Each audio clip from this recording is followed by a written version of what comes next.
Welcome to Little Birdie TV. I'm your host, Scoot, and we're warming up for Lone Wolves 2. And we've got one half of the Lone Wolves, Paddy McKenna. We've got the good-looking half. Some people say he looks like John Wick. I call him the Tom Cruise of greyhound betting. But welcome back to Little Birdie TV, Paddy McKenna.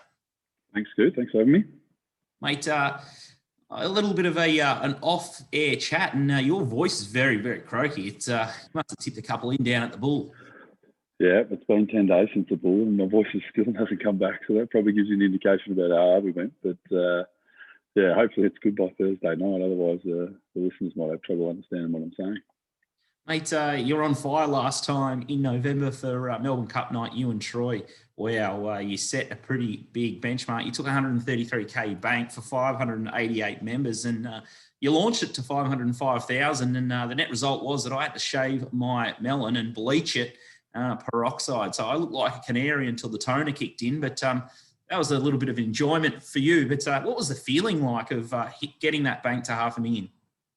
Oh, it was unreal. Obviously, you know, there was, I think we had like 588 people out there sort of chucking their money behind us. And so you sort of go in with a little bit of a few nerves, I guess you'd say. But I think once we hit a few winners early and built that bank, we had a bit of confidence that we could do some damage. And then from there, luck does play some part, but, you know, a few things fell our way. And yeah, then we got to roar home a few late. It was unreal by the end of it. Yeah, it was pretty good.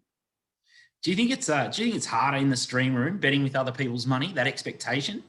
Or is it Oh, God, yeah. Because, I don't know, if you lose your own money, it's sort of just part and parcel of the job. Whereas I guess other people put their faith in you. And I think certainly the first time,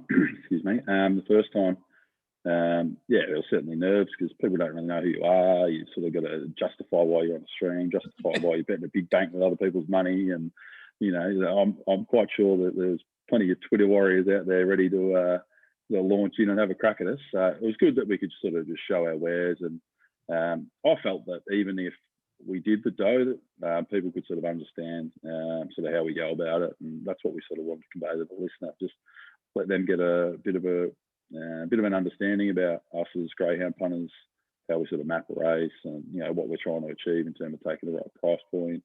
And sort of, even to some extent, because our bankroll, even though it was 130 grand, I'm not scoffing at that, but, you know, when you're trying to turn it into a large amount at the end, there was still some bankroll management there. So I felt like the first time, we could sort of show our wares in that way, and hopefully now the monkey's off the back and we can reproduce. What about cracking that elusive $1 million mark? Do you think a starting bank of 200 or 250K would get you there, or do you think if you got to say 300 or 400,000, it'd be easier, less risk would need to be taken to get to that magic million? Yeah, I think that last year we certainly sort of tippy-toed a little bit early so that we could, you know, keep some bullets and to fire in late. Whereas I feel like if you had a bigger bank, you could maybe, you know, launch into a couple that we were reasonably comfortable with early in the card, but you don't really want to be having, you know, I don't know, 1/3 your bank on it and then be left to sort of graft away at the end. Whereas a bigger bankroll, that'll just give us probably the ability to go harder for longer. So, the desire to get to $1 million would be unreal, but I feel like that it depends on what top sport limits are. Like if they're happy to stand us to win plenty in one race, then we might be able to get there, but it might be a bit hard if it's sort of only betting to win 100K a race or something like that. I'll if you guys get to the $1 million, I'll go bleach again, and I might even blue. I might even turn the bleach melon into blue, because we're the bonus bets that we're going to throw up for charity. It's usually $5,000 that Tristan and Top Sport put on the table for that. So Beyond Blue is going to be the beneficiary of any charity bets. I think we've raised $10,725 for raise.org.au in the Bulldozers. So fingers crossed we can get a similar result there, and hopefully we can get to the $1 million for you punters at home, and I'll go fully blue on the melon. I think, Paddy, might be a little bit of an advantage this Thursday night, heat night, compared to last time. It was a Friday night, and you only had the support card of Sale, and I think you guys only really liked one race. And I think Thursday's a different kettle of fish. You got more meetings to fire bullets at, so more bets. Yeah, well, Thursday night's typically your major dog night, so they'll be racing all around the country. As well as have a pretty reasonable sort of provincial undercard, I guess, as well. So Typically they're at Warrnambool. I actually haven't looked at where they are this year, but I'm pretty sure they'll be at Warrnambool, which might enable us to sort of find a little bit out wide in the Victoria provincial stuff. And I think if I work really hard, I might be able to have maybe a bit of a sneaky something interstate. But that will just be as a little aside. We'll certainly be concentrating very heavily on the Sandown card because that's our wheelhouse. But if something falls our way, then you're not going to look a gift horse in the mouth, eh? So. What about the fields drop for the major meeting? Is it a meeting that excites you? The feature race looks a bit tricky. Without giving away too much, what are your first thoughts of the Sandown card? Yeah, it looks pretty good. There's not too many shorties on there, which can sometimes sort of make it a little bit harder. But it looks all right. Staying races can sometimes be a little tough, particularly with feature races as well, because you have a lot of interstate dogs coming in. So sort of trying to assess where they're at in their prep, and Victoria being certainly my wheelhouse, it's you have to delve a bit deeper to sort of get an understanding of the racing habits of the interstate dogs. But nothing that a bit of hard work can't fix. It looks okay. The main race looks very tough, but the mere fact that it's tough means that we might be able to find a decent price winner, or try and create a book anyway to get an earn out of it. And when will you start talking to your sidekick, Troy Little? I don't know who's the master or apprentice, but when will you guys start to talk tactics? I've swapped a few messages just because he glazed over the card today.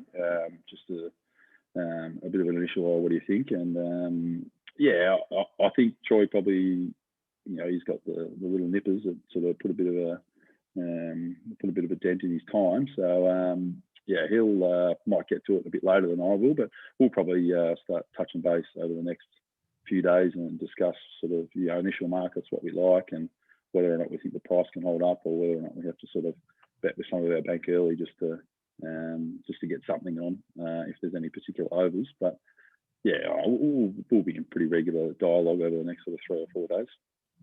Well, the bank is in its mid-30s, so I expect definitely to eclipse the 133k mark. So maybe once you guys get 100k in the bank, you might be able to pull the trigger there. But usually about 24 hours out, we can sort of roughly forecast or guess. So if you think about joining in at home, if you want to see some early action, make sure you deposit early, and we might send a couple of bets through on Wednesday once the bank's stable, and then once these guys can sort of have a good guesstimate as what their bank will finally be, so they can figure out what percentage of their bank that they're going to invest. But I think we'll keep it short and sharp, Paddy, and best of luck. Make sure you go real wide for that form. We love, like, a Little Birdie team just prides itself on maidens. You see DK go absolutely crazy for them, but the wider the better. Inflict a bit of pain into Tristan and really stretch them.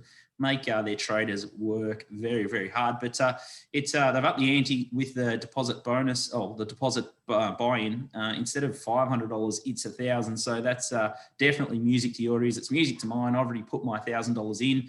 I'm sure, Paddy, you and your mates and your dog and your cat and your missus and anyone that you can find, you'll be steaming into this one. So I think the confidence levels should be good. Should be great fun. I think the first race is at 6:05 on Thursday night. Make sure you have more sleep than you got at the Bull, Paddy. Have a big feed. And can't wait to see you in Little Birdie headquarters, and head down, ass up into the form with Troy. And I can't wait for you guys to send me that first message when you're going to have that first bet on Thursday night's card. Good, Scoot. Thanks for having me. And really looking forward to it. Let's try and take them down again. Oh, yeah, I'm sure you'll create havoc.